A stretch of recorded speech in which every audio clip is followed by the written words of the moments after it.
This is Sarah's Country. The second issue that I put to our 5 agricultural spokespeople is around the Zero Carbon Act, and more so the flow-on effect in blanket plantation forestry of pine trees, and the effect that has had across many parts of the country. The current coalition government's zero carbon bill passed with a near unanimous support in November last year. I asked each of them, how would your party's policies seek to use sound science to encourage and measure carbon sequestration options? And what is your approach to an overseas ownership of forestry and the international offsetting of their carbon emissions? EUGENIE now is quite a historic, a partnership between industry and government, bringing on board all the officials and scientists. There's an independent group working through that. They've got to work on the ways of measuring on-farm emissions, making sure that we can look at soil where possible, riparian planting, small woodlots. And so that's an independent process underway, and they will be giving us some advice prior to Christmas on how we can get alongside farmers and start to measure what's happening on farm. Once we start to measure, then I'm sure that farmers with the right knowledge and all backed by science, absolutely as you say, they will make the adjustments to try and reduce their emissions over time. The 10% target by 2030 is realistically achievable. In talking with most farmers, they realised that with good efficiency gains with pasture species, with better breeding, all of those things we can get to the 10%. The Climate Change Commission will set the next target level based on the science and based on the practicalities of that. Forestry is one way of offsetting, but we are not going to allow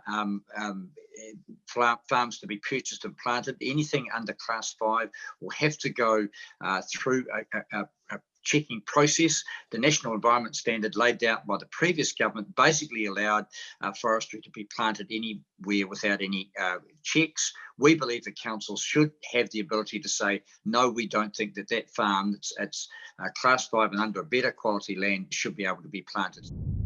David Bennett from the National Party. Well, that's probably the second biggest issue we've felt during the campaign, and that's about forestry and the implications on farmland throughout New Zealand, and especially in the East Coast and the Wairarapa regions. It's a very hot issue there, with farmland being taken out of sheep and beef and potentially into forestry.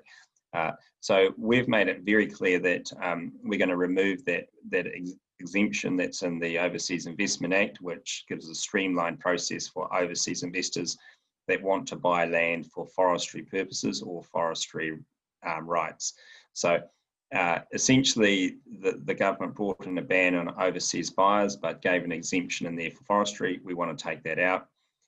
That's about 11 to 14,000 hectares of land that has been bought under that exemption. So that's a significant change. The second bit is the really important one, in the sense that this is the scale opportunity, and that's around the offsetting provisions.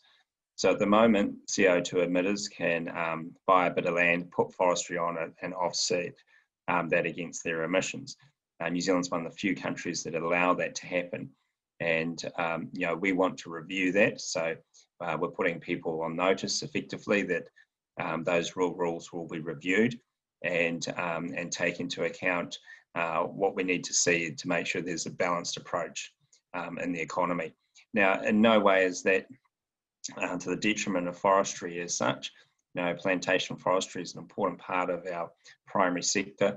A lot of farmers have diversified income streams, including forestry, on their properties, and we're not trying to discourage that at all.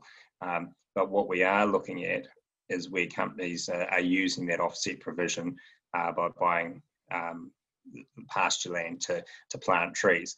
And when we did the Zero Carbon Act, we made 7 or 8 changes that we wanted to see to that legislation. And one of those was around the forestry offsets.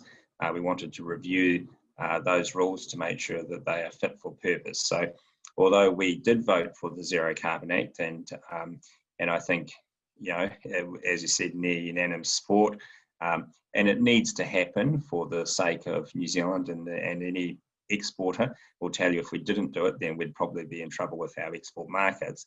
But we also need to make sure it's practical. And those 7 points that we raised are areas where we think the bill overstepped the mark or needed to be reviewed. And one of them certainly is going to be around forestry offsets. EUGENIE Sage from the Green Party.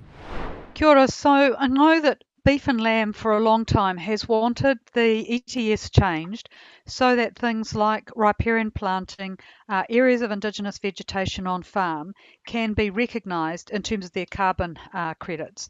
And the Greens are proposing reform of the ETS, and it's those sorts of issues that need to be taken into account so that everyone who's got really good opportunities to sequester carbon, that gets as part of the ETS and can be recognised there so that you've got that income stream as well. Then in terms of overseas ownership, the changes to the Overseas Investment Act were made in response to New Zealand First's desire for 1 billion trees and having more tree planting occurring throughout Aotearoa for carbon sequestration. Recognise, though, that easy path for overseas companies has led to several thousand hectares of land going into forestry, farmland going to forestry. Some of the transactions have been by overseas companies that are already forestry companies, because they make up 70% of our forestry industry, buying and selling between themselves. But the Green Party believes that we do need any overseas companies buying land for forestry to face the same substantial and identifiable benefit to New Zealand test that overseas individuals or companies buying land for farmland have to meet. Mark Cameron from the ACT Party. Well, the first thing that we as the ACT Party would address is how that methane has been brought into the whole ETS trading reality. We want to follow the science. I mean, the simple science is that the GWP 100 model has included methane targeting inside that the onerous policy, I suppose, is the best way to frame it. We want to use GWP star, which is a methodology that removes methane targeting out of any climate CO2 offsets. They've been treated as the same gas. And the simple reality is we want to follow the science because we know they're not. When you talk about the afforestation, that seems to be going at a greater speed of knots. Well, but the ACT Party is actually deeply concerned about the expeditious nature of policy making out of the current government, which has tipped the scales in an unlevel playing field. We believe that there's a subsidisation to promote forestry going in. Farmers and heavy industry cannot use offsets offshore or create fiscal offsets offshore when it comes to CO2. We think that's egregious. I mean, we want to set our prices at around CO2 with our major trading partners currently at $35 a tonne, when the likes of China and Australia is anywhere between $3 and $8. Is really not a level playing field. Mark Patterson from the New Zealand First Party. Yeah, well, we've been big supporters of the Hawaka Ekanoa initiative that essentially does give farmers and the government the forum to work out how farming might come into an ETS. We did negotiate on the coalition agreement that if it does come in, it's only at 95%, and any money raised goes directly into science and mitigating science funding. You've got your vaccines, your additives, your feed additives, your ryegrasses potentially, which we would like to see trialled. So we'd be right behind that. In terms of the offsetting of the forestry, we have been behind the 1 billion trees, which does have some pretty strict criteria around it in terms of afforestation and how much you can do and where you can do it. The overseas carve-out has been a bit problematic, I guess. Essentially 72% of the farm forestry is owned by overseas interests already. Many of those have got integrated supply chains, so that the idea of the carve-out was to give them access to to suppliers of timber and allow them to have the confidence to invest. At this stage, there's only, the latest figures, about 11,000 hectares been taken up to that to go into actual forestry. But if we saw it moving to a a level where it was, looking like it was going to be dangerous in terms of too wide afforestation, we would look to move on that definitely. The other thing I'd say on that is we have made, I'm really proud that we have tightened the criteria for overseas investment in farmland and strategic assets considerably under this government, which is called New Zealand First policy. This is Sarah's Country. We welcome to the show Kerry Worsnop. Evening, Kerry. Good evening. How are you? Good. I've made a couple of notes, as would you have from what you've just heard. Hey, let's go straight into Greens throwing New Zealand First under the bus. It's their fault. They certainly did, didn't they? Took that out of that as well. Essentially, all laying it at Shane Jones' feet. What's quite interesting though is that New Zealand First actually seems to have owned that blame. I kind of felt like there was a sort of apologetic tone to the New Zealand First conversation. But interesting, the Greens are picking up, I guess, the baton in terms of foreign ownership and saying, look, maybe we want to look at making it a level playing field between I guess the test for investment in New Zealand farmland. What that would do, to my mind, is probably just about rule it out, because we've seen essentially foreign ownership in farmland has almost been ruled out under the higher threshold that's been brought in with this government. So I guess that was the takeaway from what the Green Party had to say on this topic. They were, I guess, silent on the scientific aspects of the question. I definitely didn't hear anything in there about communities. I would say probably what wasn't said was more significant than what was in a lot of areas. It is in politics in general, Kerry.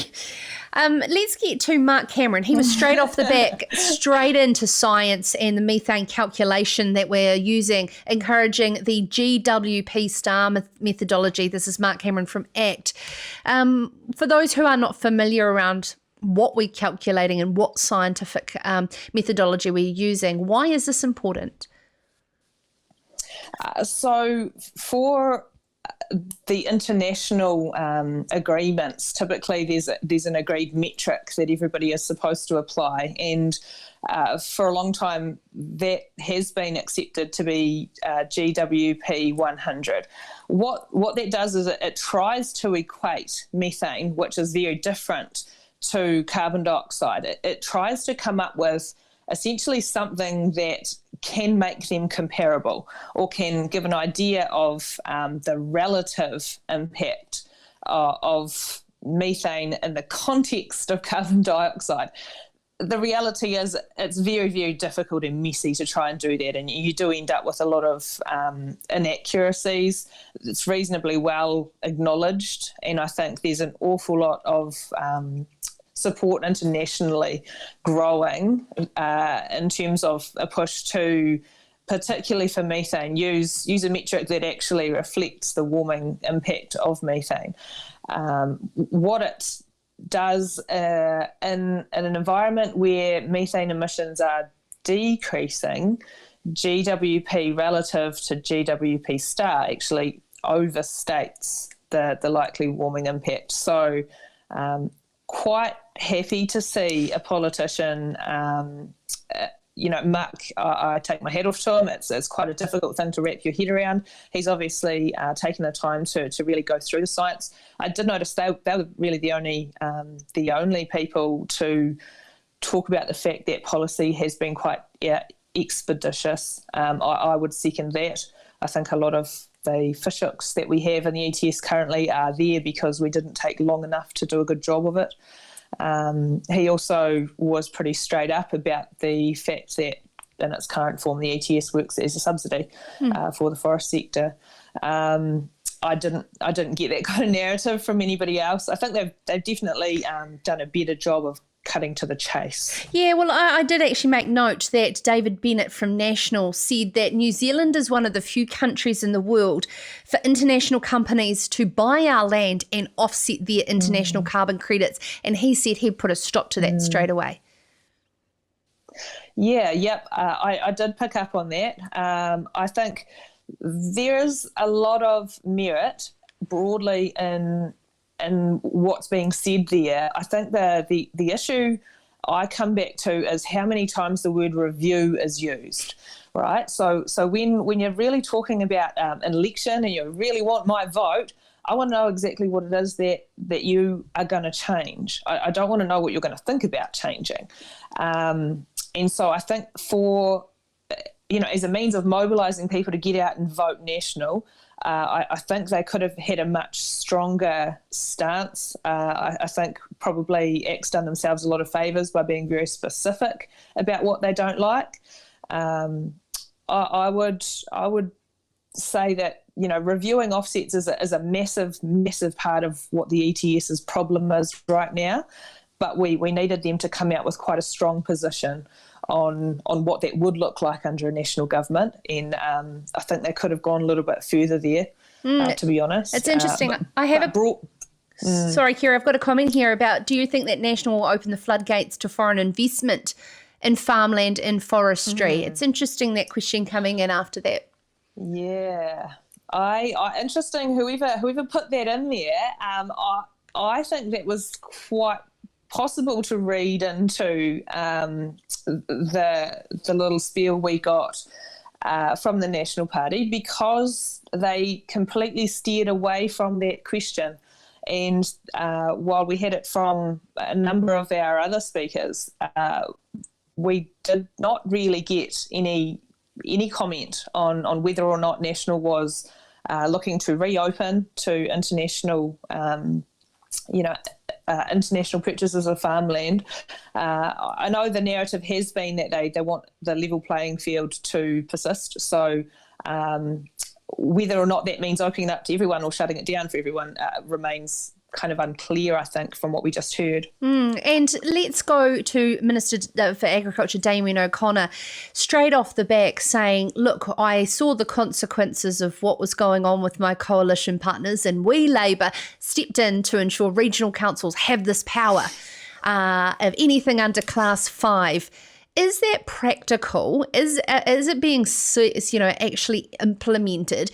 And what is the other side of it that we're hearing of, marginal land is actually quality land for young farmers to get into? Yeah, it's really interesting. I really wonder if Damien knows how much Class 6 and 7 land some of our regions have. For some of our regions, it's almost all of their land. So does it make it acceptable essentially for some regions to become forests simply by dint of not having enough Class 5 or less land? I think probably an equally big issue in terms of the fact that so much land is not captured by this requirement to get a resource consent is the fact that simply requiring council to issue resource consents on top of the enormous, absolutely incredible body of work that is going to come out of the freshwater reforms. It's just a case, really, it seems to me, of saying, well, look, we don't want to deal with it. Here, regional councils can deal with it. Actually, the Labour Party is the government. They may well be the government following the election. And if that's the case, then it is in their hands to deal with the root cause of this problem at its source, rather than palming off these difficult and no doubt potentially very litigious decisions to regional councils. Absolutely. 100% feel for anybody that is working within a regional council around New Zealand. I hope you have some hair left, and if it is left, it hasn't fully gone grey. It's a very trying time for them. I know. I think the Labour Party and potentially New Zealand First they've really they've taken on board this He Waka Eke Noa as their own brainchild to a certain degree. I think for me, I get my back up a little bit about that. The industry actually led that. The proposals of this government were not this collaborative model that the industry has driven. So at the moment, we are working to incredibly tight timeframes in order to meet all of the milestones that have been set for that project. And if those milestones are not met, the government retains the ability to essentially revert to what was the status quo, which is to essentially tax us all at the processor level. So I don't think they can lean really hard into He Waka Eke Noa as something that they've created, because actually the industry created that, and it remains to be seen if we manage to pull it off. So focusing on that area to a certain degree, I think, is a bit of a means of deflecting from some of the areas they're less keen to talk about, which I think you've heard the opposition parties quite prepared, particularly ACT, to talk about those areas. Oh, Kerry, I'm getting some wonderful comments I can see here on the laptop about how you're a great spokesperson for the industry and wonderfully speaking about this topic. This is Sarah's Country.